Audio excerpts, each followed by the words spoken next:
So I want to talk about the modern Knights Templar, uh, a movement that failed so far as I can see. There was a rise and there was a fall, like in the old times. In the late 20th century, there were some Knights Templar and high ranks in London who found the descendant of King Fulk of Jerusalem, one of the Crusader kings. And he was living as a salesman selling wheels in America, and his name is David Drew Hall. And he was a direct descendant of this king Fulk of Jerusalem. So over the last 900 years, they tracked his line of ancestry. And they were talking to Queen Elizabeth II and told her he has to make him king again in order for him to be able to found a new Knights Templar order. So they wanted to officially open and refound the Knights Templar order. But he had to be a king of something. And she was very pissed about this, that she heard that somebody else has really the right to be king in her kingdom, in the United Kingdom. So she threw a £2 million vase, Chinese vase, into the ground. She smashed it. But she was pissed, but she had to do it finally. And they chose the Isle of Man as his kingdom. So they made him king, unofficially, I mean, ceremony, which was not part of the narrative.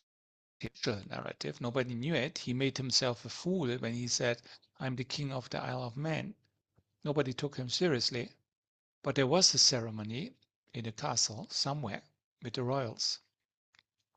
And now, as he was king again on British soil or European soil, he could refound the Knights of Templar again. And he made one guy a prince, so his status was a king. He was or is an international lawyer. I will not tell names today because the story is a little bit embarrassing. So they made him a Grand Master of the Knights Templar again. There was a prince and in the royal possession line. And this guy, international lawyer, would collect now and reopen Knights Templar again. So why did he do it? What was the purpose of the modern Knights Templar? The idea was that there would be an international office of lawyers, of international lawyers, who could defend one person against the whole state, the whole nation. The Knights Templar would defend this law firm in a foreign country, which would be outside of the reach of the United States. So they knew exactly what they did because there were a network of 10 to 20,000 international lawyers involved. So they could really put pressure on each state, each country of the world, including the United States. And this law firm was in Egypt.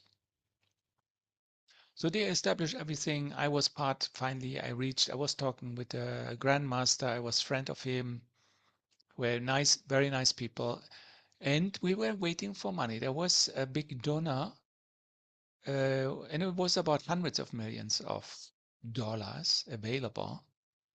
But when the money finally was coming, our grandmaster was doing a mistake and he asked for too much for the Knights Templar. He was somebody who knew about him, knew that he had a karmic wound because he had to let his own knights, Templar knights, in the middle of a battle behind and knew they will be killed. So he wanted really to protect his own people. But in this moment, he screwed up everything. I mean, it was a very, very sad. It was a waste of one in a lifetime opportunity. The money was closed. The donor said, no, no, no, no. We will not give more money to the Knights Templar. We want this to go to the law firm in order to protect individuals against states, nation states. So they closed it down, and many of us went out of the Knights Templar order. And since then, yeah, some of them founded new Knights Templar order. Others just continued with their life. So did not work together. We didn't see each other again. And that was the story of the Knights Templar. The order still exists and he will continue working. I didn't hear from the law firm. Maybe they find another donor, find another source of money, and finally they can complete the task. But this was really a big setback. And so far, so good or so bad.